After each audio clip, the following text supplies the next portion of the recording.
अवस्था विवरण का निर्माण करना।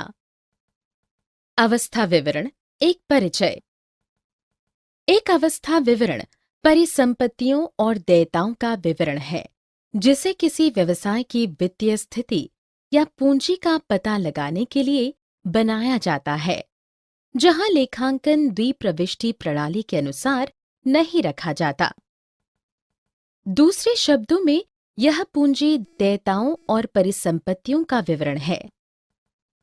एकल प्रविष्टि प्रणाली के अंतर्गत व्यवसाय की प्रारंभिक और अंतिम पूंजी राशि को जानने के लिए अवस्था विवरण तैयार किया जाता है। अवस्था विवरण विधि। अवस्था विवरण विधि में लाभ हानि की गणना के लिए प्रारंभिक अवधि में किए गए लेनदेन की तुलना अंतिम अवधि में किए गए लेनदेन से की जाती है। यदि परिसंपत्तियां देयताओं से अधिक हैं, तो यह कंपनी के लिए सकारात्मक पूंजी स्थिति का परिचायक है, जो लाभ है।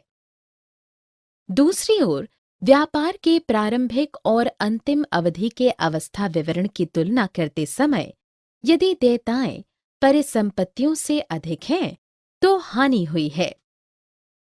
अवस्था विवरण तैयार करना। अवस्था विवरण को तुलन पत्र की भांति ही तैयार किया जाता है।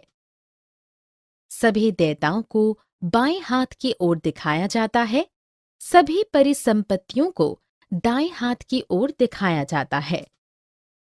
कुल परिसंपत्तियों और देयताओं के बीच का अंतर पूंजी राशि माना जाता है। इसलिए इसे इस प्रकार भी व्यक्त किया जा सकता है: पूंजी बराबर कुल संपत्तियां घटाव कुल देयताएं। अचल परिसंपत्तियां बकाया व्यय, बैंक में जमा राशि आदि जैसी वस्तुओं का विवरण जो अवस्था विवरण में सम्मिलित है, प्रासंगिक दस्तावेजों और भौतिक गणना से प्राप्त किए जाते हैं। अवस्था विवरण की सहायता से दी गई अवधि के प्रारंभ और अंत दोनों ही पूंजी की मात्रा की गणना के पश्चात लाभ या हानि की गणना के लिए दी गई अवधि का एक लाभ एवं हानि विवरण तैयार किया जाता है।